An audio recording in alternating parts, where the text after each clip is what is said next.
Capítulo 1. El niño que vivió. El señor y la señora Dursley, que vivían en el número 4 de Private Drive, estaban orgullosos de decir que eran muy normales, afortunadamente. Eran las últimas personas que se esperaría encontrar relacionadas con algo extraño o misterioso, porque no estaban para tales tonterías. El señor Dursley era el director de una empresa llamada Granins, que fabricaba taladros. Era un hombre corpulento y rollizo, casi sin cuello, aunque con un bigote inmenso. La señora Dursley era delgada, rubia y tenía un cuello casi el doble de largo de lo habitual, lo que le resultaba muy útil, ya que pasaba la mayor parte del tiempo estirándolo por encima de la valla de los jardines para espiar a sus vecinos. Los Dursley tenían un hijo pequeño llamado Dudley, y para ellos no había un niño mejor que él. Los Dursley tenían todo lo que querían, pero también tenían un secreto, y su mayor temor era que lo descubriesen. No habrían soportado que se supiera lo de los Potter. La señora Potter era la hermana de la señora Dursley, pero no se veían desde hacía años. Tanto era así que la señora Dursley fingía que no tenía hermana, porque su hermana y su marido, un completo inútil, eran lo más opuesto a los Dursley que se pudiera imaginar. Los Dursley se estremecían al pensar qué dirían los vecinos si los Potter apareciesen por la acera. Sabían que los Potter también tenían un hijo pequeño, pero nunca lo habían visto. El niño era otra buena razón para mantener alejados a los Potter. No querían que Dudley se juntara con un niño como aquel. Nuestra historia comienza cuando el señor y la señora Dursley se despertaron un martes con un cielo cubierto de nubes grises que amenazaban tormenta. Pero nada había en aquel nublado cielo que sugiriera los acontecimientos extraños y misteriosos que poco después tendrían lugar en toda la región. El señor Dursley canturreaba mientras se ponía su corbata más sosa para ir al trabajo, y la señora Dursley parloteaba alegremente mientras instalaban ruidoso Dudley en la silla alta. Ninguno vio la gran lechuza parda que pasaba volando por la ventana. A las 8:30, el señor Dursley cogió su maletín, besó a la señora Dursley en la mejilla y trató de despedirse de Dudley con un beso, aunque no pudo, ya que el niño tenía un berrinche y estaba arrojando los cereales contra las paredes. «Tunante», dijo entre dientes el señor Dursley mientras salía de la casa. Se metió en su coche y se alejó del número 4. Al llegar a la esquina percibió el primer indicio de que sucedía algo raro. Un gato estaba mirando un plano de la ciudad. Durante un segundo, el señor Dursley no se dio cuenta de lo que había visto, pero luego volvió la cabeza para mirar otra vez. Sí había un gato atirado en la esquina de Private Drive, pero no vio ningún plano. ¿En qué había estado pensando? Debía de haber sido una ilusión óptica. El señor Dursley parpadeó y contempló al gato. Este le devolvió la mirada. Mientras el señor Dursley daba la vuelta a la esquina y subía por la calle, observó al gato por el espejo retrovisor. En aquel momento el felino estaba leyendo el rótulo que decía Private Drive. No podía ser, los gatos no saben leer los rótulos ni los planos. El señor Dursley meneó la cabeza y alejó al gato de sus pensamientos. Mientras iba a la ciudad en coche, no pensó más que en los pedidos de taladros que esperaba conseguir aquel día. Pero en las afueras ocurrió algo que apartó los taladros de su mente. Mientras esperaba en el habitual embotellamiento matutino, no pudo dejar de advertir una gran cantidad de gente vestida de forma extraña. Individuos con capa. El señor Dursley no soportaba a la gente que llevaba ropa ridícula. ¡Ah! Los conjuntos que llevaban los jóvenes. Supuso que debía ser una moda nueva. Tamborileó con los dedos sobre el volante y su mirada se posó en unos extraños que estaban cerca de él. Cuchicheaban entre sí, muy excitados. El señor Dursley se enfureció al darse cuenta de que dos de los desconocidos no eran jóvenes. Vamos, uno era incluso mayor que él, y vestía una capa verde esmeralda. ¡Qué valor! Pero entonces se le ocurrió que debía de ser alguna tontería publicitaria. Era evidente que aquella gente hacía una colecta para algo. Sí, tenía que ser eso. El tráfico avanzó, y unos minutos más tarde el señor Dursley llegó al aparcamiento de Granins, pensando nuevamente en los taladros. El señor Dursley siempre se sentaba de espaldas a la ventana, en su oficina del 9º piso. Si no lo hubiera hecho así, aquella mañana le habría costado concentrarse en los taladros. No vio las lechuzas que volaban en pleno día, aunque en la calle sí que las veían y las señalaban con la boca abierta, mientras las aves desfilaban una tras otra. La mayoría de aquellas personas no había visto una lechuza ni siquiera de noche. Sin embargo, el señor Dursley tuvo una mañana perfectamente normal, sin lechuzas. Gritó a 5 personas, hizo llamadas telefónicas importantes y volvió a gritar. Estuvo de muy buen humor hasta la hora de la comida, cuando decidió estirar las piernas y dirigirse a la panadería que estaba en la acera de enfrente. Había olvidado a la gente con capa hasta que pasó cerca de un grupo que estaba al lado de la panadería. Al pasar los miró enfadado. No sabía por qué, pero le ponía nervioso. Aquel grupo también susurraba con agitación y no llevaba ni una hucha. Cuando regresaba con un donut gigante en una bolsa de papel, alcanzó a oír unas pocas palabras de su conversación. Los Potter, eso es lo que he oído. Sí, su hijo Harry. El señor Dursley se quedó petrificado. El temor lo invadió. Se volvió hacia los que murmuraban, como si quisiera decirles algo, pero se contuvo. Se apresuró a cruzar la calle y echó a correr hasta su oficina. Dijo a gritos a su secretaria que no quería que le molestaran. Cogió el teléfono y, cuando casi había terminado de marcar los números de su casa, cambió de idea. Dejó el aparato y se atusó los bigotes mientras pensaba. No, se estaba comportando como un estúpido. Potter no era un apellido tan especial. Estaba seguro de que había muchísimas personas que se llamaban Potter y que tenían un hijo llamado Harry. Y pensándolo mejor, ni siquiera estaba seguro de que su sobrino se llamara Harry. Nunca había visto al niño. Podría llamarse Harvey o Harold. No tenía sentido preocupar a la señora Dursley. Siempre se trastornaba mucho ante cualquier mención de su hermana. Y no podía reprochárselo. Si él hubiera tenido una hermana, sí. Pero de todos modos, aquella gente de la capa... Aquella tarde le costó concentrarse en los taladros, y cuando dejó el edificio a las 5 en punto, estaba todavía tan preocupado que, sin darse cuenta, chocó con un hombre que estaba en la puerta. «Perdón», gruñó, mientras el diminuto viejo se tambaleaba y casi caía al suelo. Segundos después, el señor Dursley se dio cuenta de que el hombre llevaba una capa violeta. No parecía disgustado por el empujón. Al contrario, su rostro se iluminó con una amplia sonrisa, mientras decía con una voz tan chillona que llamaba la atención de los que pasaban. «No se disculpe, mi querido señor, porque hoy nada puede molestarme. Hay que alegrarse, porque quien usted sabe finalmente se ha ido. Hasta los muggles como usted deberían celebrar este día». Y el anciano abrazó al señor Dursley y se alejó. El señor Dursley se quedó completamente helado. Lo había abrazado un desconocido. Y por si fuera poco, le había llamado muggle.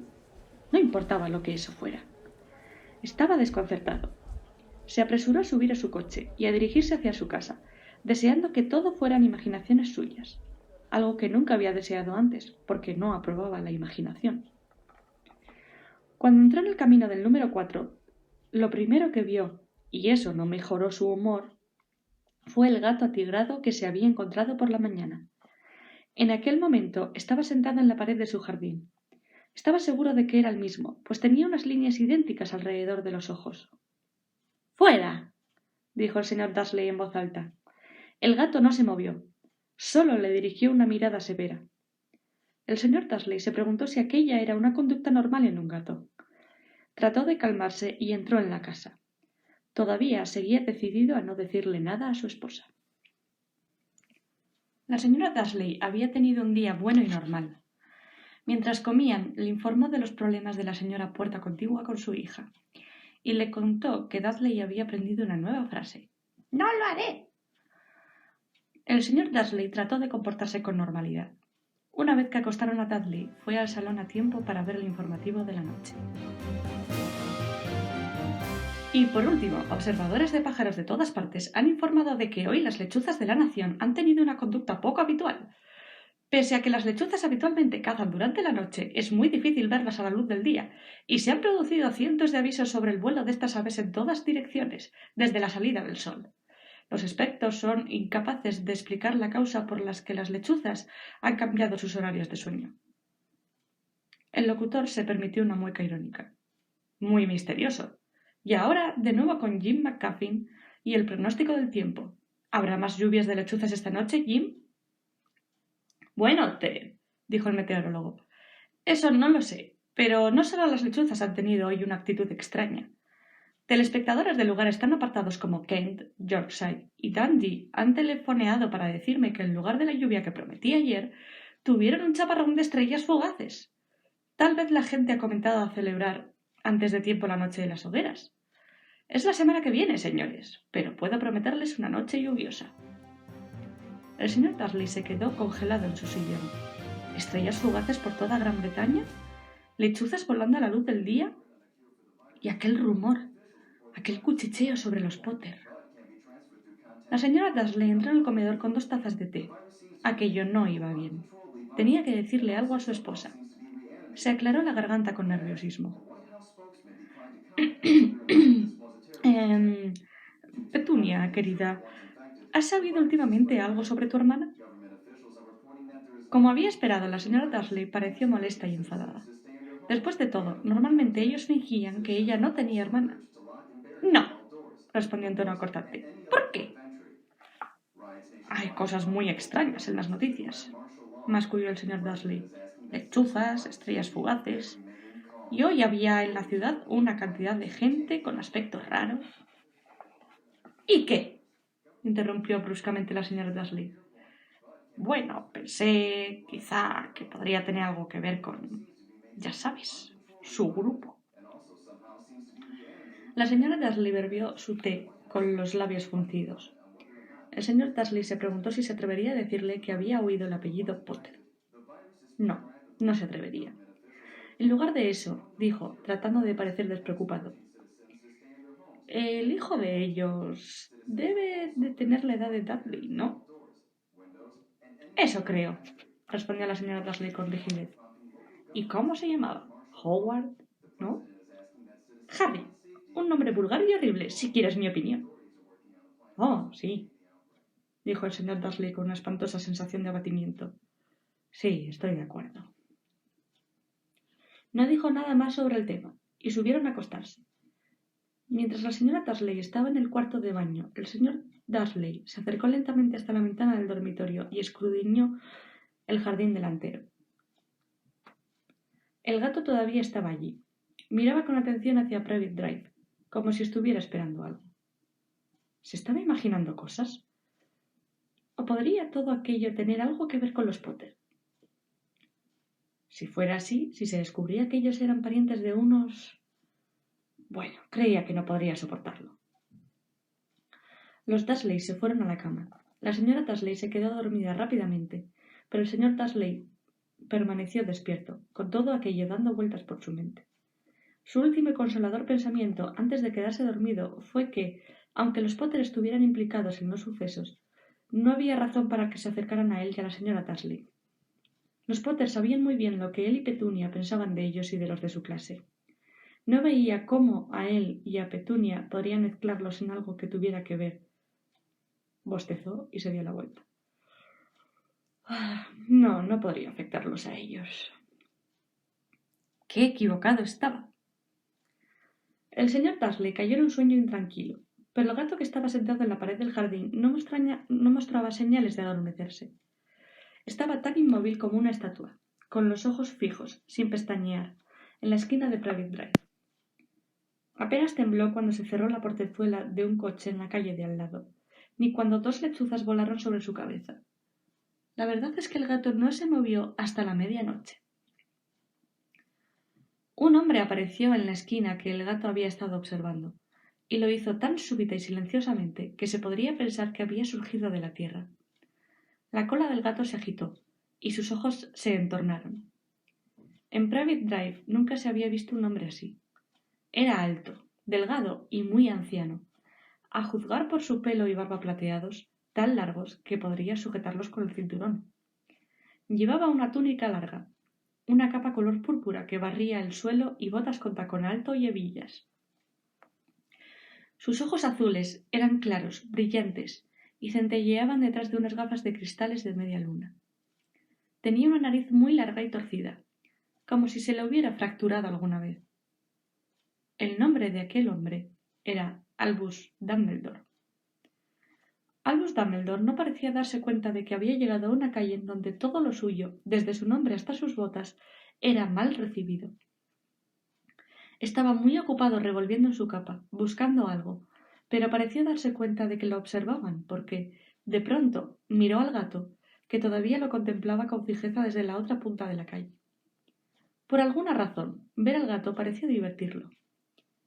Rió entre dientes y murmuró: «Debería haberlo sabido». Encontró en su bolsillo interior lo que estaba buscando. Parecía un encendedor de plata. Lo abrió y lo sostuvo en alto en el aire, y lo encendió. La luz más cercana de la calle se apagó con un leve estallido. Lo encendió otra vez y la siguiente lámpara quedó a oscuras. 12 veces hizo funcionar el apagador, hasta que las únicas luces que quedaron en toda la calle fueron 2 alfileres lejanos, los ojos del gato que lo observaba. Si alguien hubiera mirado por la ventana en aquel momento, aunque fuera la señora Dursley con sus ojos como cuentas, pequeños y brillantes, no habría podido ver lo que sucedía en la calle. Dumbledore volvió a guardar el apagador dentro de su capa y fue hacia el número 4 de la calle, donde se sentó en la pared, cerca del gato. No lo miró, pero después de un momento le dirigió la palabra. «Me alegro de verla aquí, profesora McGonagall». Se volvió para sonreír al gato, pero éste ya no estaba. En su lugar, le dirigía la sonrisa a una mujer de aspecto severo que llevaba gafas de montura cuadrada, que recordaban las líneas que había alrededor de los ojos del gato. La mujer también llevaba una capa de color esmeralda. Su cabello negro estaba recogido en un moño. Parecía claramente disgustada. «¿Cómo ha sabido que era yo?», preguntó. «Mi querida profesora, nunca he visto un gato tan tieso». «Usted también estaría tieso si llevara todo el día sentado sobre una pared de ladrillo», respondió la profesora McGonagall. «¿Todo el día? ¿Cuándo podría haber estado de fiesta?» «Debo de haber pasado por una docena de celebraciones y fiestas en camino hasta aquí». La profesora McGonagall resopló enfadada. «Oh, sí, todos estaban de fiesta, de acuerdo», dijo con impaciencia. «Yo creía que serían un poquito más prudentes, pero no. Hasta los Muggles se han dado cuenta de que algo sucede. Salió en las noticias». Torció la cabeza en dirección a la ventana del oscuro salón de los Dursley. «Lo he oído. Bandadas de lechuzas, estrellas fugaces. Bueno, no son totalmente estúpidos. Tenían que darse cuenta de algo. Estrellas fugaces cayendo en Kent. Seguro que fue Dedalus Diggle. Nunca tuvo mucho sentido común». «No puede reprochárselo», dijo Dumbledore con tono afable. «Hemos tenido tan poco que celebrar durante 11 años». «Ya lo sé», respondió irritada la profesora McGonagall, «pero esa no es una razón para perder la cabeza. La gente se ha vuelto completamente descuidada. Sale a las calles a plena luz del día. Ni siquiera se pone la ropa de los Muggles. Intercambia rumores». Lanzó una mirada cortante y de soslayo hacia Dumbledore, como si esperara que éste le contestara algo. Pero como no lo hizo, continuó hablando. «Sería extraordinario que el mismo día en que quien usted sabe parece haber desaparecido al fin, los Muggles lo descubran todo sobre nosotros. Porque realmente se ha ido, ¿no, Dumbledore?» «Es lo que parece», dijo Dumbledore. «Tenemos mucho que agradecer. ¿Le gustaría tomar un caramelo de limón?» «¿Un qué?» «Un caramelo de limón. Es una clase de dulces de los Muggles que me gusta mucho». «No, muchas gracias», respondió con frialdad la profesora McGonagall, como si considerara que aquel no era un momento apropiado para caramelos. «Como le decía, aunque quien usted sabe se haya ido, mi querida profesora, estoy seguro de que una persona sensata como usted puede llamarlo por su nombre, ¿verdad? Toda esa tontería de quien usted sabe. Durante 11 años intenté persuadir a la gente para que lo llamara por su verdadero nombre, Voldemort». La profesora McGonagall se echó hacia atrás con temor, pero Dumbledore, ocupado en desenvolver 2 caramelos de limón, pareció no darse cuenta. «Todo se volverá muy confuso si seguimos diciendo quien usted sabe.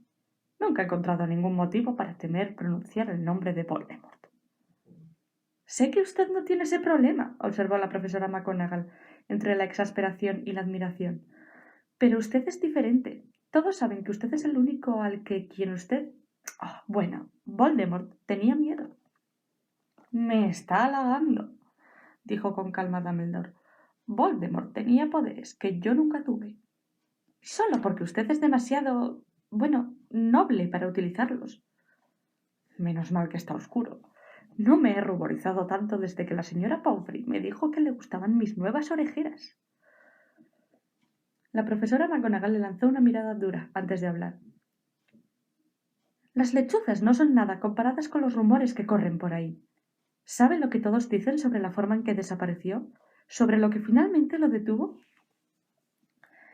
Parecía que la profesora McGonagall había llegado al punto que más deseosa estaba por discutir. La verdadera razón por la que había esperado todo el día en una fría pared, pues ni como gato ni como mujer había mirado nunca a Dumbledore con tal intensidad como lo hacía en aquel momento. Era evidente que, fuera lo que fuera aquello que todos decían, no lo iba a creer hasta que Dumbledore le dijera que era verdad. Dumbledore, sin embargo, estaba eligiendo otro caramelo y no le respondió. Lo que están diciendo, insistió, es que la pasada noche Voldemort apareció en el valle de Godric. Iba a buscar a los Potter. El rumor es que Lily y James Potter que están muertos. Dumbledore inclinó la cabeza. La profesora McGonagall se quedó boquiabierta. Lily y James. No puedo creerlo. No quiero creerlo. Oh, Albus. Dumbledore se acercó y le dio una palmada en la espalda. Lo sé, dijo con tristeza. La voz de la profesora McGonagall temblaba cuando continuó. Eso no es todo. Dicen que quiso matar al hijo de los Potter, a Harry. Pero no pudo matar a ese niño. Nadie sabe por qué, ni cómo. Pero dicen que como no pudo matarlo, el poder de Voldemort se rompió, y que esa es la razón por la que se ha ido.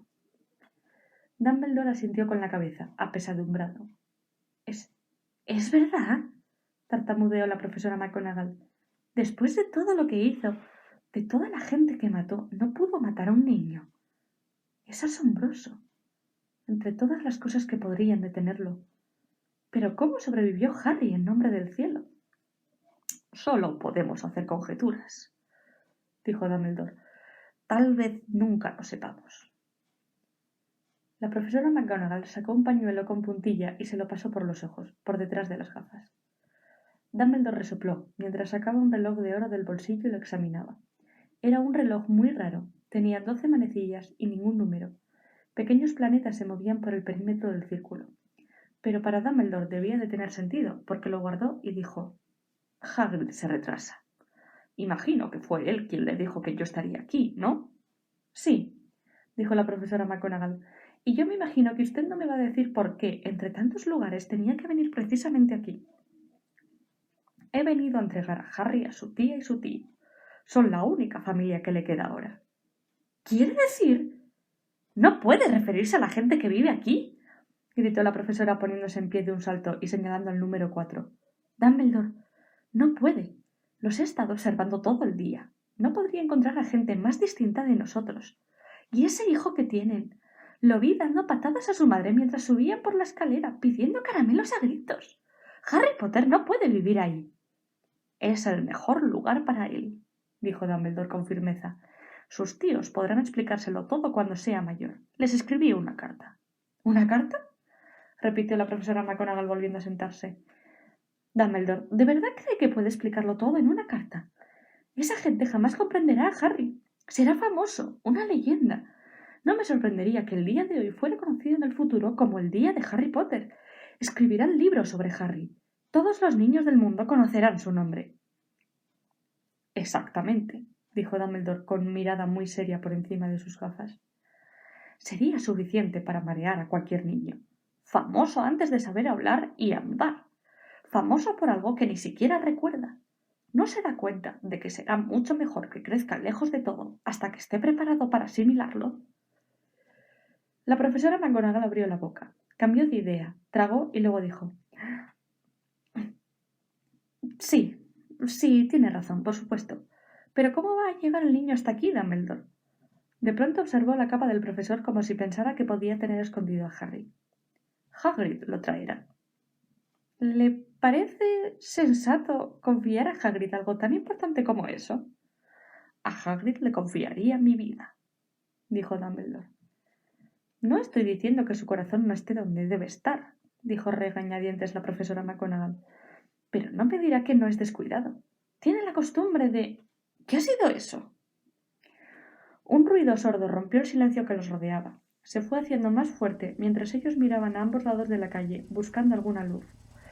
Aumentó hasta ser un rugido mientras los dos miraban hacia el cielo, y entonces una pesada moto cayó del aire y aterrizó en el camino, frente a ellos. La moto era inmensa, pero si se la comparaba con el hombre que la conducía, parecía un juguete. Era 2 veces más alto que un hombre normal y al menos 5 veces más ancho.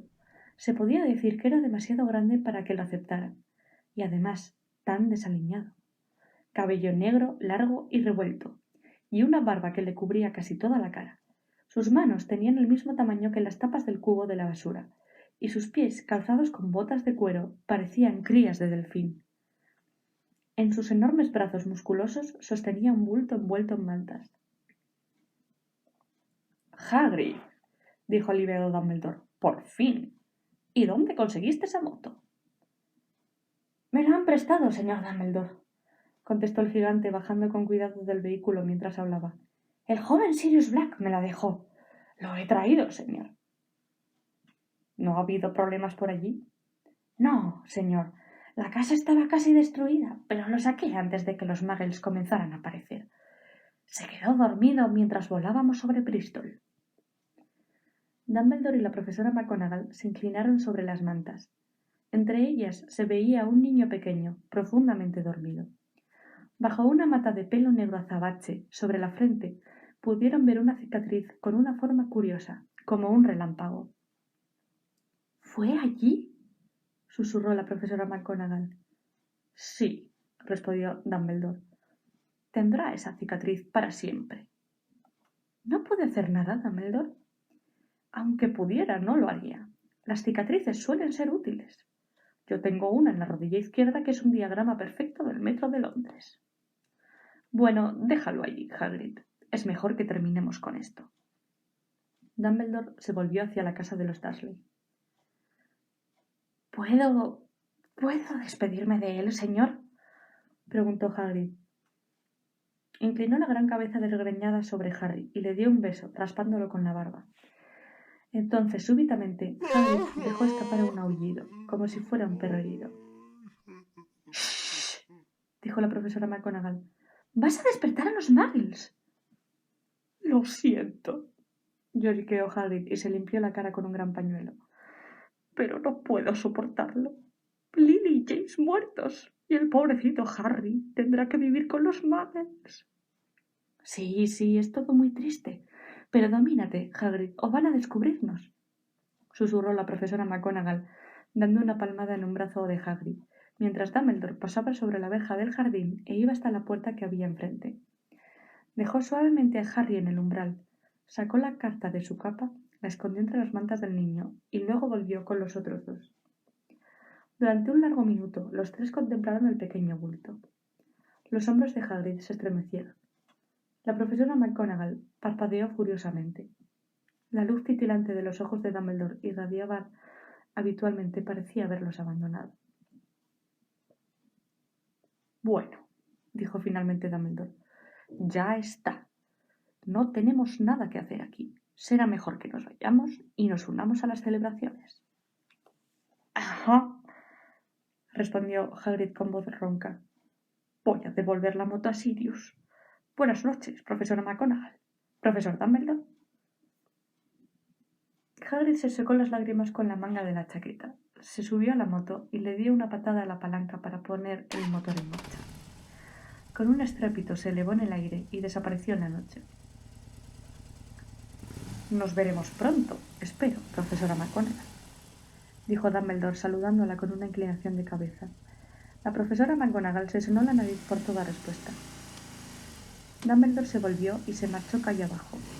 Se detuvo en la esquina y levantó el apagador de plata. Lo hizo funcionar una vez y todas las luces de la calle se encendieron. de manera que Private Drive se iluminó con un resplandor anaranjado y pudo ver a un gato atigrado que se escabullía por una esquina, en el otro extremo de la calle. También pudo ver el bulto de mantas de las escaleras de la casa número 4. «Buena suerte, Harry», murmuró, dio media vuelta y con un movimiento de su capa desapareció. Una brisa agitó los pulcros setos de Private Drive. La calle permanecía silenciosa bajo un cielo de color tinta. Aquel era el último lugar donde uno esperaría que ocurrieran cosas asombrosas. Harry Potter se dio la vuelta entre las mantas, sin despertarse. Una mano pequeña se cerró sobre la carta y siguió durmiendo, sin saber que era famoso, sin saber que en unas pocas horas le haría despertar el grito de la señora Dursley cuando abriera la puerta principal para sacar las botellas de leche, ni que iba a pasar las próximas semanas pinchado y pellizcado por su primo Dudley. No podía saber tampoco que, en aquel mismo momento, las personas que se reunían en secreto por todo el país estaban levantando sus copas y diciendo con voces quedas: «¡Por Harry Potter, el niño que vivió!».